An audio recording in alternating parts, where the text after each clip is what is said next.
कभी ऐसा महसूस हुआ है कि हमारी डिजिटल दुनिया हम पर कुछ ज्यादा ही हावी हो रही है? मतलब लगातार नोटिफिकेशंस, कभी न खत्म होने वाली स्क्रोलिंग और हर वक्त ऑनलाइन रहने का एक प्रेशर सा। आज हम इसी चुनौती का हल समझने वाले हैं, डिजिटल मिनिमलिज्म के सिद्धांतों के जरिए। चलिए, एक बहुत ही सीधे से सवाल से शुरू करते हैं। क्या हमारा फोन हमें कंट्रोल कर रहा है? ये सुनने में एक छोटा सा सवाल लगता है, लेकिन इसका जवाब हमारी डिजिटल आदतों की पूरी कहानी बता सकता है। देखिए, डिजिटल दुनिया से जुड़ने के दो तरीके हो सकते हैं।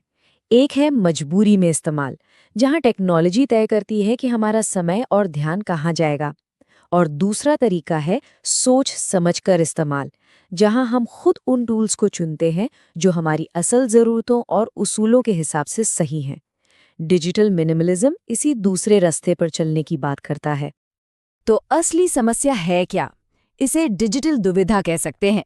हम सब हमेशा कनेक्टेड तो रहना चाहते हैं, लेकिन इस कनेक्टेड दुनिया में अक्सर ऐसा महसूस होता है जैसे ध्यान भटक रहा है, बेचैनी हो रही है और फोकस करना मुश्किल हो गया है। और अब ये सिर्फ कुछ लोगों की नहीं, बल्कि हम सबकी एक आम कहानी बन चुकी है। और ये समझना बहुत ज़रूरी है कि सारी गलती हमारी नहीं है।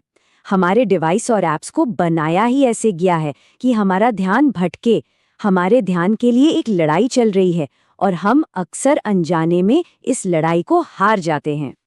पता है, हमारे ऐप्स को स्लॉट मशीन की तरह डिज़ाइन किया गया है।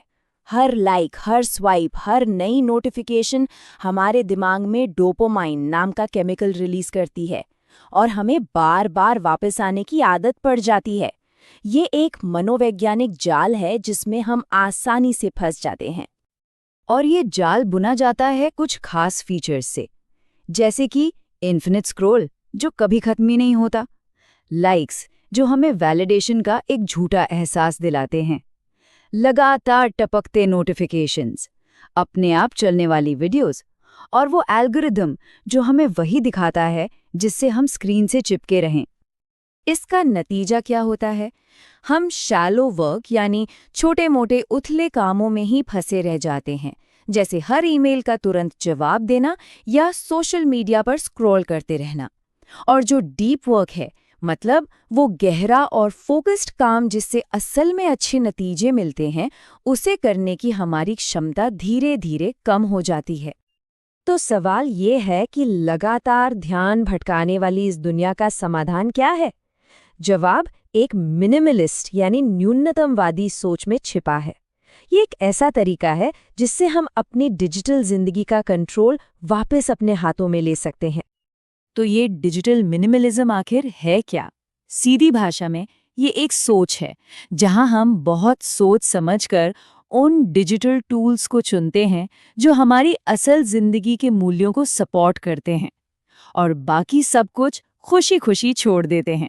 हाँ, खुशी-खुशी छोड़ देना ही इसका सबसे जरूरी हिस्सा है। इसका पहला सिद्धांत है फालतू चीजों की कीमत चुकानी पड़ती है। जैसे एक बिखरा हुआ कमरा दिमाग में टेंशन पैदा करता है, ठीक वैसे ही फोन में भरे ढेर सारे ऐप्स और नोटिफिकेशंस हमारे दिमाग पर बोझ डालते हैं। हर ऐप की एक छिपी हुई कीमत होती है, हमारा समय और हमारा ध्यान। जरा इसका हिसाब लगाकर देखिए। मान लीजिए कोई दिन में सिर्फ 20 बार अपना फोन चेक करता है और हर बार सिर्फ 10 मिनट के लिए, तो ये हो गए रोज के 200 मिनट, यानी 3 घंटे से भी ज्यादा। ये है डिजिटल कबाड़ की असली कीमत। अब आते हैं दूसरे सिद्धांत पर। देखिए, डिजिटल मिनिमलिज्म का मतलब टेक्नोलॉजी को पूरी तरह से छोड़ देना नहीं है। इसका मतलब है सही टूल्स का सही तरीके से इस्तेमाल करना। मुद्दा कम इस्तेमाल का नहीं, बल्कि सोच समझकर बेहतर इस्तेमाल का है। इसे एक उदाहरण से समझते हैं।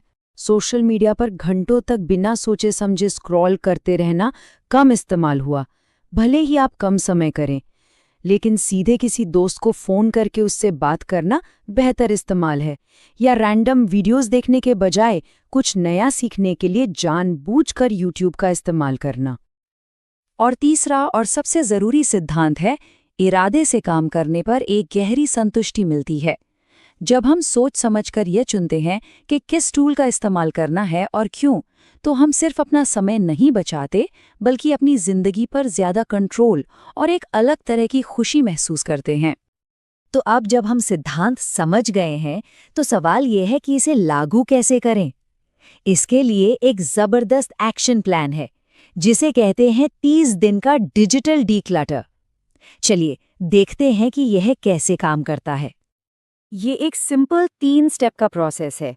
पहला कदम, 30 दिनों के लिए उन सभी ऐप्स और टेक्नोलॉजी से ब्रेक लें जो आपके काम या जिंदगी के लिए बहुत ज़रूरी नहीं है। दूसरा, इस खाली समय का इस्तेमाल असल जिंदगी की चीज़ों को फिर से खोजने में करें। और तीसरा कदम, 30 दिनों के बाद हर टेक्नोलॉजी को बहुत सावधानी और एक मकसद के साथ अपनी जिंदगी में वापस लाएं। तो इस 30 दिन की प्रक्रिया को अपनाने के फायदे क्या हैं? चलिए स्क्रीन से परे की जिंदगी और मिनिमलिज्म के उन इनामों पर एक नज़र डालते हैं जो हमारा इंतजार कर रहे हैं। सबसे बड़ा इनाम है एकांत की शक्ति को फिर से पाना। मतलब बिना किसी डिजिटल डिस्टर्बेंस के सिर्फ अपने विचारों के साथ समय बिताना। ये दिमाग की सफाई, क्रिएटिविटी और मन की शांति के लिए बेहद जरूरी है। एक और मज़ेदार फायदा है बोरियत को अपनाना। आजकल हम जैसे ही बोर होते हैं तुरंत फ़ोन उठा लेते हैं। लेकिन सच तो ये है कि बोरियत हमारे दिमाग को भटकने, सोचने और नए-नए आइडियाज़ लाने का मौका देती है। ये खाली समय नहीं है, बल्कि एक क्रिएटिव स्टेट है। मिनिमलिज्म हमें सतही और गहरे कनेक्शन के बीच का फ़र्क सिखाता है।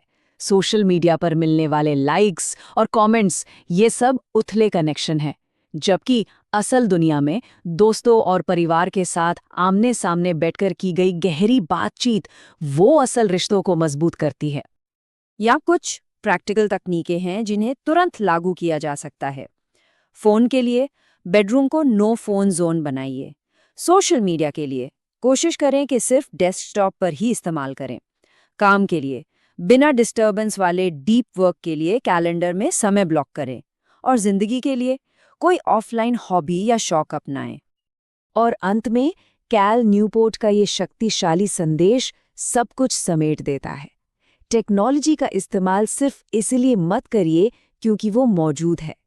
इसका इस्तेमाल सिर्फ और सिर्फ तब करिए जब ये सच में आपकी जिंदगी को बेहतर बनाती हो। तो अब ये सवाल सबके सोचने के लिए है। किसी के लिए एक इरादे वाली, एक सोच समझकर जी जाने वाली जिंदगी कैसी दिखती है? इसका जवाब ढूंढना ही डिजिटल मिनिमलिज्म की यात्रा का पहला और सबसे जरूरी कदम है।